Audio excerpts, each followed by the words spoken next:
What is going on, everyone? Some Sixers to talk about today. The 76ers. No dancing yet, no dancing yet. That's after we win the championship. You know what I'm saying? A new look. A new look. We have a new look. No more JJ Redick. I know Dan's happy about that. He's anti-JJ Redick. Too many dribble handoffs. Now we have Josh Richardson. This is going to be fun. This is going to be a fun season. I was a little afraid to not have Jimmy Butler back, but I think we did all right. Dan, yeah, what's your thoughts? My whole thing on the Jimmy, obviously Jimmy Butler was plan A for like everyone. I think that's who you want to come back. It's who you wanted. But if he doesn't want to be here, then I guess as a plan B, I guess I'm kind of happy with how it played out. The last thing you want is a guy who doesn't want to be here. Those are the kind of people that just, I mean, is Jimmy Butler going to be locked in the playoffs if he doesn't want to be here? That's not the kind of guy you want to give a max contract to. So unfortunately, it went down the way that it went down. But Jimmy Butler's in Miami. I like it as a plan B. I think Josh Richardson, solid size, good defense. He can actually put the ball on the floor if his jump shot isn't there. So I'm really excited about how the starting five's looking going in the next season. Jimmy Butler was plan A, but as a plan B, I really couldn't be any happier with how this went down. Yeah, I agree. And there's so many reports out there, I don't know what to believe. When I sit here and try and dissect this with the Brodes mind, which is a little goofy, okay? But this is what I see. I don't think we offered the guy the money. This seemed to me like it was too organized. Like it was too structured up. This is what we're going to do. Al Horford's out there. We're going to make some moves. Elton Brand was a big man in his day. He probably still believes in the big man role as domination. And it seemed like this was the mentality the whole entire way. Screw Jimmy Butler. We'll go a different route. Yeah, and I honestly, it didn't cross my mind. I mean, everyone knew we needed to at least get a backup center or somebody who can take some minutes off of Joel Embiid in the offseason. But Al Horford never crossed my mind because I figured that price tag would be too high. But now that he's here and I've dissected it for a few days, I really can't think of a better situation for Joel Embiid. Al Horford's a guy you can lean on. He's not someone that you're just going to, I'll go get us 12 minutes so Joel Embiid can rest a little bit, or we're up by 15 in the fourth quarter, go out there, don't blow this game. Al Horford's somebody you can actually rely on. If Joel Embiid has, and let's be honest here, he's never going to be an 82-game player in the NBA. He's going to have stretches where he misses a few games. It's just something we're going to have to deal with. Al Horford's a guy that can step in and potentially play at an all-star level, so it's not going to be as big of a drop-off anymore, and that's been a huge hole on this team the last couple of seasons. Not to mention, I'm curious to see how these two look on the floor together. Al Horford's someone who shoots the ball extremely well for somebody his size. He plays solid defense. We've seen him step up and play really good defense on Joel Embiid, especially in playoff series. So those two combined together on the floor, I like the idea. It's good size. I know today's NBA, it's all about the three-point ball, but I think teams try a little bit too hard to be the Warriors. So I'm really curious to see how this all works out, but I like the Al Horford edition. I like it way more now than I knew we were going to go get a big man. We knew that another big man was a huge decision that was going to be made in the offseason. I didn't see Al Horford being that guy, but now that he's here, I'm actually really pumped about it. Yeah, during the time it actually went down, I like to think about how I'm feeling then, because that says a lot. I know things can change, and in reality, it didn't change too much for me. I still feel the same way. But at the fresh moment of when this all went down, I was very intrigued. Al Horford is a smart basketball player, a great IQ of the game. He does the little things right. He's a true professional, and it did seem like when the move went down, it did seem strong in my opinion. I even stated, I remember making a video about it, if Elton Brand does not offer Jimmy Butler the max, in all caps, he is a fraud. And this might be the only situation where I said, oh, maybe fraud was a tough word to use, because even if he didn't offer Jimmy Butler the max in this situation, I'm thrilled with this squad. I really am. We have a young core. This is the best part about it. Through, I believe it's 2023, you have Ben Simmons, not Josh Richardson, but it's Ben Simmons, Tobias Harris, Joel Embiid, and who was the other one that I'm missing? Oh, well, yeah, it actually might be Al Horford, but he's a little bit older. He's a little bit older, but it comes down to like the youthful squad that we have, and it's I hear Smith's in the mix. Matisse Thybulle. As much as I would love it, we're not looking for all-star Al Horford. We're paying him really good money. Don't get me wrong, but Joel Embiid's still going to be the guy. I can't think of a better situation for both of these guys. We're talking about a 33-year-old Al Horford and a Joel Embiid that is consistently banged up. They're going to be able to take pressure off of each other throughout the course of a regular season. All we're really concerned, the Sixers are a playoff team. Are they going to be the 1 seed, the 3 seed, or the 5 seed? We don't know yet. But these two, they're going to be able to take pressure off each other in the regular season, and that could line up for them being healthy in the postseason together. And that's all that really matters come playoff time. Is Joel Embiid going to be 100% healthy? Al Horford coming in here could potentially help that happen by taking some pressure off him in the regular season. If he needs to take a couple games off in the regular season, it won't be as big of a deal as it was last year because we have a guy that can step in and play, obviously. So, like you said, having these guys locked up for a handful of seasons, we're a little bit more comfortable now. If we don't win a championship this year or the next year, we know all we really need is to keep rotating, trying to figure out what role players we need, trying to figure this bench out. We're not going into the offseason next year wondering what superstar we're going to add to this team. We have our core 4. We just need to figure the rest out, make some shots in the playoffs, and hopefully we're healthy when the regular season unwinds. Yeah, and you stated 2 things that I want to point out. You said, I don't know if we're going to be the 1st seed, 2nd seed, or 5th seed. If we're the 5th seed, I'm disgusted because home court advantage in the first round is needed. And I think the trajectory that Vegas set on here, or it wasn't Vegas, it was some kind of number cruncher thingamabob guy, one of those. They claimed 59 wins for the Sixers with this roster. So that's pretty solid. Well, you don't know if it's going to come out to that. And another thing is, it's funny we're at the point where the regular season actually doesn't matter. We have a Sixers basketball team where when we lose in October, if we lose in November and December, of course we're going to be upset and disappointed on how it went down. Ben Simmons didn't shoot a jump shot of something of that nature. But we don't care because the only thing that matters is late basketball, playoff basketball. We're at that point now. Yep. I was actually thinking about this the other day.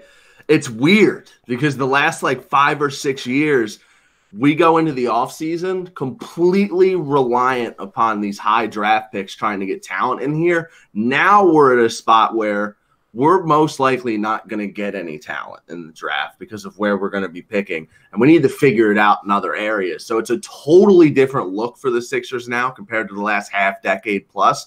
It's interesting, but you did say a name that we need to talk about a little bit because he just got his max contract offer yesterday in Ben Simmons. We're in phase 2 with this guy now because once you start making that type of money, I need to start seeing some progression in the offense. Obviously, Ben Simmons is elite in so many different areas. He's a great defender. He's athletic. He can guard 1 through. If he gets switched off on a center, it's not that big of a deal. He's a rare, raw talent. If he does not start being more aggressive and scoring points in the half court, the max contract could hurt this team really bad. Yeah, it's a big step for him that he needs to take. I was a firm believer, and this was my personal belief that I understood would never really happen with the Sixers, but if he wasn't willing to take a 5-foot jump shot, hell, I'll even say a 3-foot jump shot where he squares his body up to the basket and actually releases the ball with a jump shot form, then I would look into trading him because this is now year 3 and he's not even taking an improvement on willingness, and that's a problem to me. But the Sixers are giving him a payday to pretty much show him, listen, we trust you. We trust that you're going to come back and add to your game. It's mind-blowing with Ben Simmons that at this point, don't you just know that's what this offseason is going to be about? And that's why I need to see willingness. The 30-footers, the three-pointers, the half-court shots, the Steph Curry 80 foot shots, whatever. That's not going to happen. We need to see a willingness to just square your body up and release the ball in jump shot form from 5 feet. And we'll be happy with that because we understand that there's going to be growth, but we need an improvement of scared to willingness. That's all we ask for. And we're not asking for, him to save the world and save the planet here. We're asking for a basketball player to shoot a basketball. got me pumped up. I completely agree. And it goes back to what I said at the beginning. I feel like fans especially, they look at NBA teams nowadays and they think that they need to be the Warriors. We don't need Ben Simmons to be Steph Curry. We need the Sixers to find their own identity, which this season should be size, defense, and with a Ben Simmons, hopefully a lot of transition basketball. If he can start making just even like the willingness to just take a couple jump shots in a game, keep the defense honest, make him a respectable player in the half court. He doesn't have to be totally and completely dominant, but just add a little bit of seasoning in that department of your game, and they're going to be a much, much better basketball. It's so much scarier in the half court late in games. But I am so pumped up this season going into this. I'm going to be – could you imagine if Ben Simmons just flat out doesn't shoot ever again? You know what scares me? Something in my brain tells me, and once again, Brodes' brain a little goofy, but something in my brain tells me he's coming back the same damn player.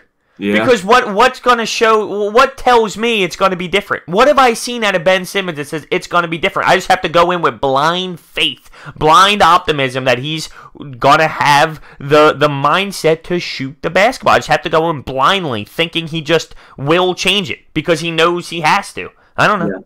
I mean, let's be honest here. The half-court offense is going to look astronomically different this year. JJ Redick was heavily overused on this team. He's completely gone now. It's not an option. Things are going to look different. Are we going to be running these same ball screens to Tobias Harris? I doubt it. If they do, it won't be at the same ratio. Obviously, Al Horford and Ben Simmons are two guys but not Ben Simmons, Joel Embiid and Al Horford are both two guys that set really good ball screens up the top of the key. It's still going to be a part of the offense, still going to be something you want to mix in and use, but I highly doubt it's going to be at the same rate. Those ball screens, we're not going to see them the same way we did with JJ Redick. So I'm really interested to see what changes are made and how Brett Brown approaches half-court sets this year. We obviously are all hoping that Ben Simmons is the guy and he just starts doing things that we know he's capable of, but he hasn't done yet. But it's really just a question mark right now because we haven't seen it. Taking a guy like JJ Redick out who was used as much as he was, that's a lot of possessions without a guy that was used a lot last year. There's going to be a transition period. As much as I dislike JJ Redick, not entirely, I just think he was overused in his offense. We're talking about a lot of possessions where we need to figure out what we're doing. Whereas last year, it was just try and get JJ a jump shot. Try and get JJ a jump shot. It's going to be way different this year. Yeah, it is. If Ben Simmons isn't on ball, is Tobias Harris on ball? Josh Richardson's not terrible on ball. If he gets the ball in his hands, I'm not worried about it. It's going to look way different. No, it is. And I think that's going to actually look different for the Tobias Harris situation as well because he was playing the 4 and Jimmy Butler had to do isolation basketball and Ben Simmons would bring it up sometimes. And like you said, we were heavy on the JJ Redick dribble handoff, so that was a problem. Tobias didn't get the same looks. Now he's playing the 3 and with less JJ Redick dribble handoffs and with less isolation basketball on the right side for Jimmy Butler, I think he's going to have a different type of season than we saw last year. I know a lot of fans are a little bit upset that Tobias came back for the price tag that he is. You need to realize this. One, you couldn't afford to lose him based off the fact on what you gave up and that you were losing Jimmy Butler. And 2, that was just the going rate. For example, Chris Middleton got the same damn contract. He got a hefty payday. The Bucks kept his guy. Chris Middleton, the max, I mean, you can argue that's the same thing as Tobias Harris, someone who isn't really worth the max, but when you take a look at free agency, you got to pay the man to keep the man. Because he fits. Tobias Harris fits into what the Sixers are trying to do. He's only 26. Yeah, he's only 26. His usage rate is going to go up. I think the Sixers have a little bit of – I don't feel like we got what we wanted out of Tobias Harris as a fan base last year, but I think that had a lot to do with how he was used. When we traded for him, he was shooting 43% from 3. I believe he only shot 32% from 3 for the Sixers, and he didn't shoot that well in the postseason. But I really do feel like that had a lot more to do with his role on the team, coming over from a team where he was pretty much the go-to guy, especially around the perimeter, to a team where, like you said, a lot of isolation basketball to Jimmy Butler on the right side. When we're not doing that, it's JJ Redick ball screens. He wasn't as involved as he's used to, someone who, when he was with Orlando and Detroit, just getting the ball was in his hands a lot of good looks. He's going to have a lot more of that this season. I fully expect him to get back to a 40+% three-point shooter, which would be huge for this team. And if he was shooting at that clip last year, just imagine if he came over to the Sixers and he was shooting 40 to 45% from three like he has been the last 2 or 3 seasons. I don't think Sixers fans would have been that worried about giving him a max contract. So if he steps up and he starts shooting the ball the same way he has been the last 3 years leading up to when we traded for him, people are going to love this guy. They're going to love this guy. Yeah, and I think the fact that he has a team that's committed to him now, I understand because he gets flopped around a lot and he was traded a lot for that type of skill set. As a fan, you say, well, that's odd. Why? Why? Is there a flaw that we're missing? And then we see him last year and everyone says, oh, maybe that's the flaw. Like, he's not as solid as we thought he was because he went through a spurt like he did last year. But I think the fact that the Sixers are committed to him, he seems like he's happy with a family type organization. Maybe that changes everything because he never had that. He was always traded. He was always this piece. He is now playing for an organization, a player's coach, Elton Brand, people who want him here, people who are dedicated to winning a championship. He's never really been on a team that had playoff success and playoff runs. So that could change everything, the atmosphere that you're in. But I want to touch on this bench because right now, we are pretty much where we are. The only thing we can do at this point, essentially, from my understanding, is pick up vet minimum. So our bench is looking like Mike Scott, James Ennis decided to come back and take a pay cut. How about that? James Ennis took a pay cut to come back. Kyle O'Quinn on the vet minimum, and we have Zhaire Smith, Matisse Thybulle. You know, who's the backup point guard? Where's the shooting off the bench? That's why I wasn't very happy with Matisse Thybulle. I thought we already had that in Zhaire Smith. I would have went the Ty Jerome route because that's another shooter. But, I mean, what's this bench going to look like? What is this bench? Do we have any shooting whatsoever? Well, we're going to need guys like Ennis and Mike Scott to make some big shots for us is what we're going to need. I don't know how I feel about it. I thought Ennis, and I could be wrong, but I thought Ennis last year in the playoffs overachieved. Like, I don't expect Ennis to do what he did in the end of the playoffs to be what he is. I hope I'm wrong. I hope that is him, but for some reason my mind tells me that's not him for real. He's not going to consistently shoot like that off the bench throughout the course of an entire regular season, but if he's comfortable on this team and he wants to shoot like that in the playoffs again, my mindset right now as a Sixers fan is just playoffs 24/7. Like you said earlier, we're in that point now where the regular season almost doesn't even matter for this team. It's just a matter of what seed are we going to have. As long as he steps up and plays his best basketball when we need it the most, that's all that really matters. But consistently from a game-to-game basis in the regular season, shooting off the bench definitely is a concern. Need somebody like Zhaire Smith to step up. Mike Scott's got to hit big shots. And, of course, this starting five has to carry this basketball team like the starting five does for a lot of a lot of the top tier basketball teams. I mean, you look at the Lakers right now, they have like four players on their team, and they're trying to sign Kawhi Leonard. They won't have much money left if they do. They're not going to have a bench either. Their fan base is going to be asking the same question. So these top tier teams, their starting fives have to get it done. Their benches have to be consistent throughout the regular season, and hopefully guys like Ennis, who we've seen play well in the playoffs before, they step up and play their best basketball when we need it the most.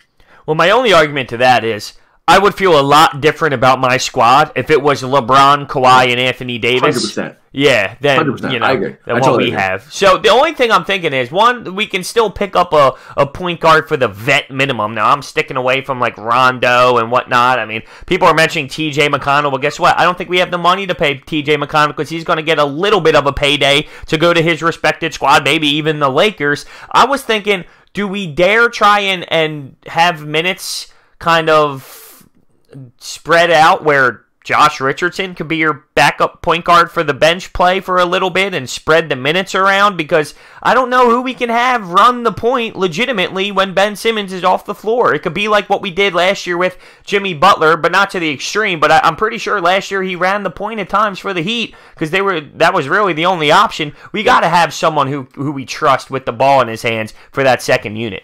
Oh, Josh Richardson was the Heat's best player last year, without question. And anyone who plays fantasy basketball knows this. He was a huge FanDuel play almost every night. He was just their go-to guy, and he's solid defensively too. This is why I'm really excited about Josh Richardson. I think he fits in well. And when you look at his shooting, he actually shoots better as a spot-up three-point shooter, which that's going to fit in perfectly here. Oh, absolutely. When Ben drives and kicks it out. He shot just under 39% as a spot-up shooter last year, and that stat has actually gone up each of the last 2 seasons. If he can go up one more knock again, could you imagine if he shoots 40+% as a spot-up shooter for the Sixers? That would be massive. But if he could put the ball in his hands a little bit, take some heat off Ben Simmons in some spots, that would be huge. That is definitely a concern. Who's dribbling the ball when Ben Simmons isn't on the floor? Who's shooting the ball when we bring the bench in? Those are the 2 questions for this team right now. I think they have the size. I think they have the defense. I think they have the talent to go as deep as they can. We just got to figure out these small questions, and hopefully we get it all together come playoff time. Yeah, I got crushed for my Josh Richardson take.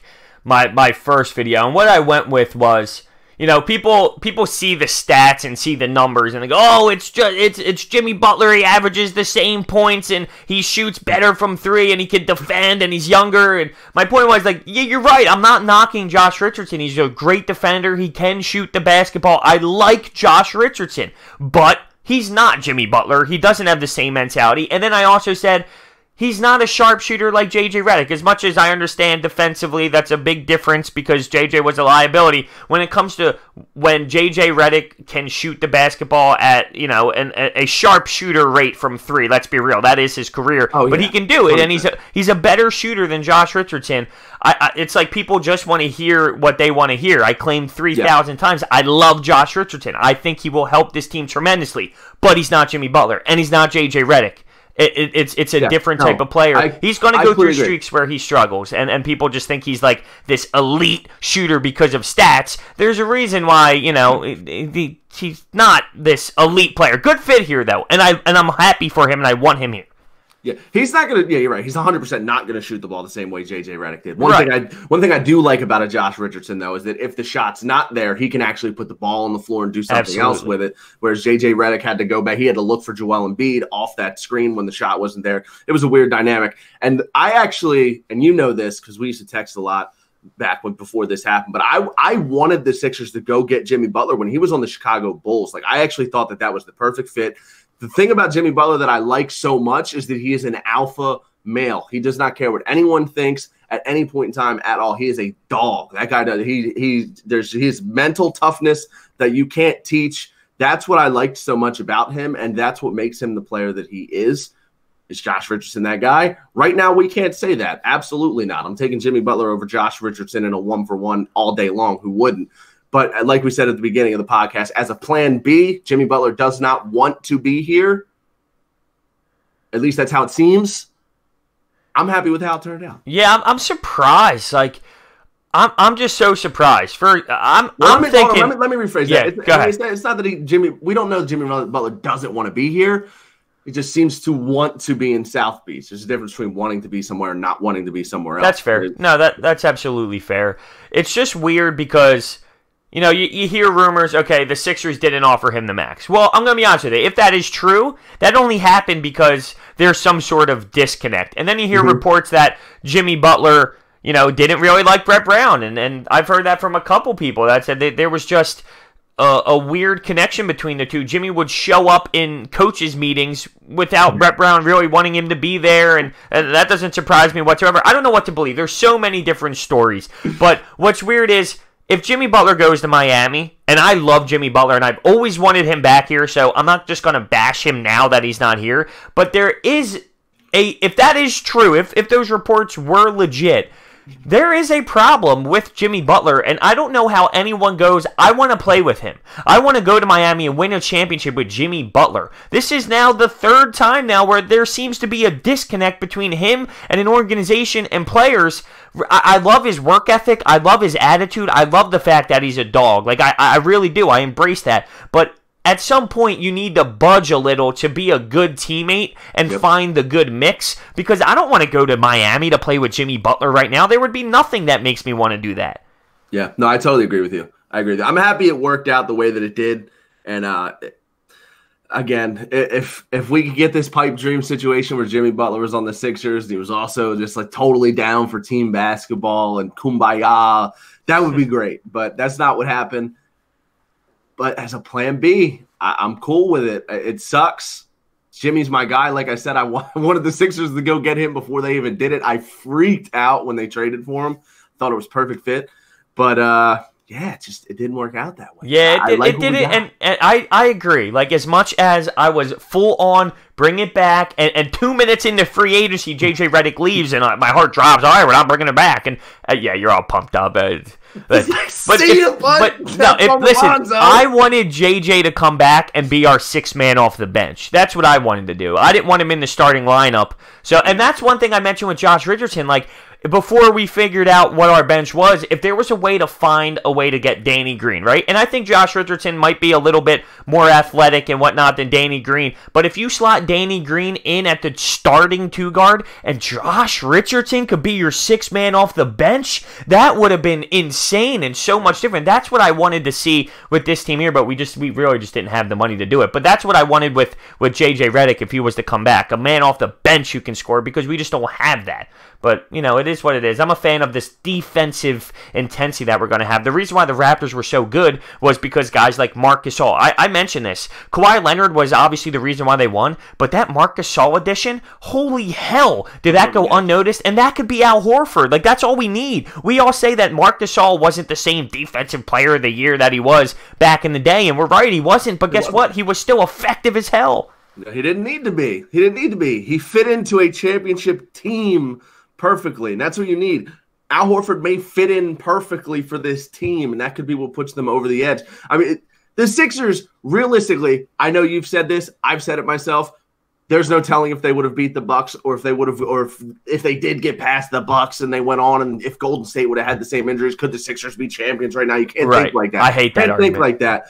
But they were one shot away from forcing overtime with the team who did end up winning it, a team who, looking back at it, was red hot when we played them. Obviously, they progressively got better even after they played us, and they just peaked at the perfect time. But they gave the Raptors a series, man. There was a point in that Game 7 where Kawhi Leonard took 21 consecutive shots for that team. No one else was effective.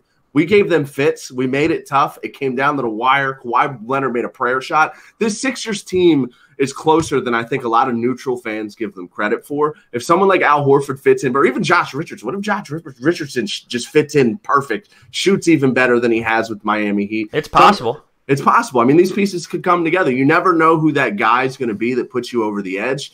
The biggest thing, though, is going to come down to whether or not Ben Simmons evolves as a player. Ben Simmons and Joel Embiid are the foundation. They're the focal point. They're the two guys that we need to carry us. The other guys just need to fit in correctly.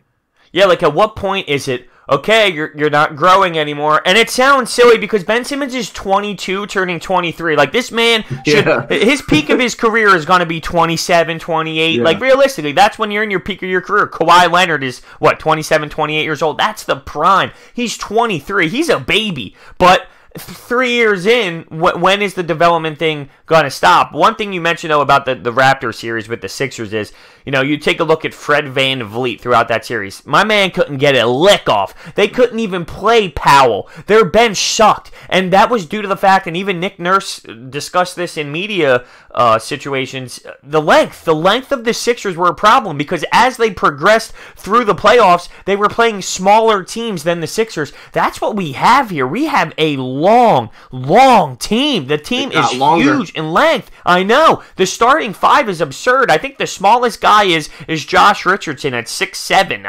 It's insanity. And that makes me really pumped up. I'm going to be honest with you. It makes me pumped. We're going to be a tough defending team, but the difference is we're a tough squad defensively, and we're going to be hard to beat on that end. But when you look at the Raptors and what they did, they were also able to knock down shots, knock down threes on top of their hard defense. Losing JJ Redick does, you look at this starting five, yes, Tobias can hit threes. Of course, Embiid shoots it.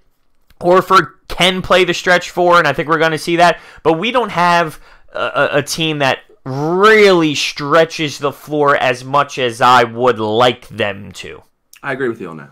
100% agree with you on that. For me, this team going from contender to championship is going to come down to Ben Simmons being effective in the half court. Yeah, it is because he gets it's exposed. Really, it's that simple at that point. At this point, it's that simple to me. They're going to be elite defensively. Embiid has somebody to take some pressure off of him now. They're so long. They're going to be able to get out and transition. They got a point guard who can guard 1 through 5. So switch offs are not. Who are you switching off to? Honestly, you know who they're going to switch off to? Tobias Harris. And he's not a good defender, but he's a willing defender, and there's a difference. Defender. Yes, there's a 100%. Difference. Yeah, the Sixers have the makeup. They need Ben Simmons to step up and become a savage in the half court. If he does that, if Ben Simmons develops a half court offensive game, I don't see how they don't win a championship in the next 3 to 4 years. I just don't. What do you think about Brett Brown this year on? You know, is this do or die if we don't get to the Eastern Conference Finals? Is he can? Like, what? Where do you think Brett Brown sits right now with this squad? I mean, it's tough to think about, right? I think it's. I'm not gonna say it's do or die, but he's got some pressure on him. I mean, he's got some pressure. I definitely agree with you. We're at that point now where we can't go much farther without winning. So it's like, are we gonna just stay in this same spot, right? Or like, what's it going to be? For me personally, I hate to stay on the exact same topic here. If Ben Simmons doesn't start to show any willingness whatsoever to be effective in the half court, I'm going to start questioning Brett Brown because he doesn't seem like Brett. It seems like Brett Brown's totally okay with being patient, waiting for him to develop his game. If he's just flat out isn't even attempting it again, I'm looking at both Ben Simmons and Brett Brown. Like, what is going on? Don't you think that's almost impossible, though? To think that they sit there every day and don't think in their minds, you don't need to shoot, man. Someone actually tweeted this, and it scares me. If you were to make $170 million for what you do right now, would you change anything? Would you change anything? You just got paid 107. That face on the look you're giving, almost. I just defeated you. I don't know. It seems like your heart just sunk into your stomach as if, oh my God, he's not going to get a jumper. I don't know. It's a scary thought, man. And guess what? It might be a reality. Just like, can we end this podcast on some optimism? Man? Yes, we can. We've been so excited the whole time, and now I'm sad. I know. Well, I know you have a baby to take care of, and that baby is full diarrhea mode right now. To make it even more fun, you're going to leave this podcast and go change a diaper. That's going to be shitty. Yeah, literally. Okay, so we'll wrap up. We're going to wrap up here on some positivity, if you will. Matisse Thybulle. No, I'm just kidding. Why would I? I love it, man. I love it. I'm a huge fan of this team. It's crazy where the Sixers are because they are must chalk.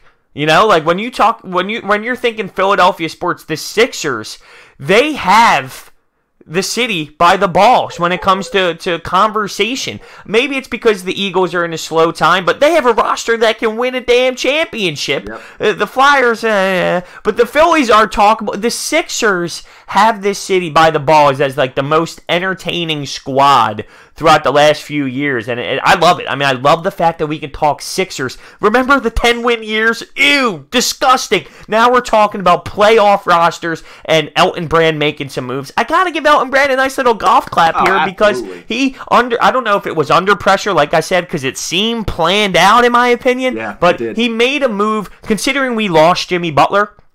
He made a move that kept this team competitive. A little hefty on the Al Horford contract. We have him till 37, but if that's what it took to keep this team competitive at this level, then you do that. Because the alternative is nothing, and you look in the future of free agency classes, it's not going to get pretty for a couple years now. So you have to now. Yes, you have to attack. Have to attack. Completely agree. And you know what? It was 100% planned, and I think what kind of looking back on it, there was no news about Al Horford with the Sixers all day. The only reports you saw on Al Horford were that Boston was trying to clear some space to try and bring him back. I think that they were attempting to, but they couldn't match what the Sixers were offering. I think the Sixers knew that they were giving Al Horford this money right out of the gate, and the Boston Celtics spent all day waiting, seeing if they could match the contract. Didn't happen. The Sixers waited until that trade got locked in to announce it, and it all ended up coming out at once. I remember the first 3 hours of free agency, I was sitting on the couch thinking, are we doing anything? Anything? Yeah, and then all of a sudden it's Tobias Harris, Jimmy Butler trade, Al Horford. It all happened within an hour. Don't forget Mike Scott, baby. That Mike Scott hive, dude. That Mike Scott hive is phenomenal. Do you see this man on Twitter? I should have put my headband on. He loves the Sixers, man. Great Twitter account. Twitter account.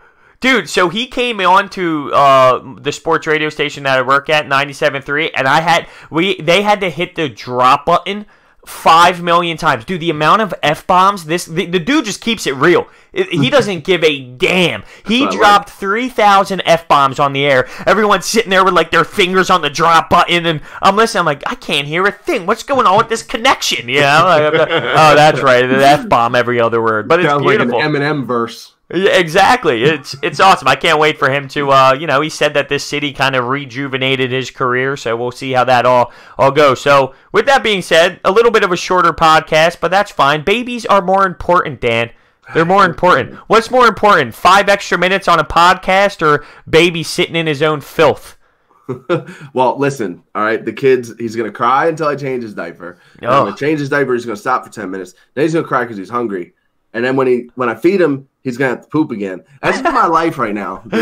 Yeah, but that's what people enjoy. That's the beauty of it, if you will. You know what I mean? It's the beauty. One day he's going to be running around here throwing stuff. So. Yeah, you're going to try and record your own games, and he's just going to be chucking like a baseball at the TV. Put a deadbolt on my office door. That's phenomenal. All right, well, thank you for hopping on. I love the Sixers. You love the Sixers. You love J.J. Redick. I love J.J. Redick. I actually like JJ. I know. I just give you a hard time. A lot of why he was overused is because Ben Simmons is not effective at all in the half court. Yeah, everything. You know what? Everything comes down to that, man. It is the most interesting athlete we've ever been through in this city because everyone knows his upside. And everyone knows his one flaw, which is a huge flaw, by the way, in the sport of basketball. But it's like everyone overlooks what he can do and just criticizes the one thing he can't do. And it's just a weird dynamic when it comes to how legit this player can be and how young he is. But we just rip him apart all the time.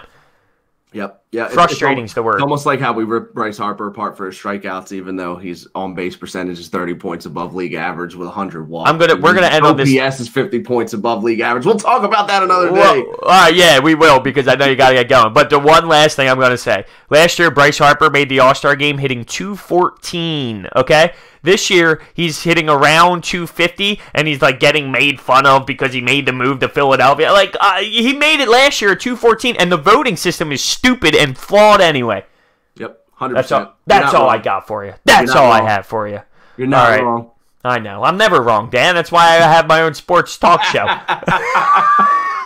Perfect time to end. Thank you guys for listening. See you next time.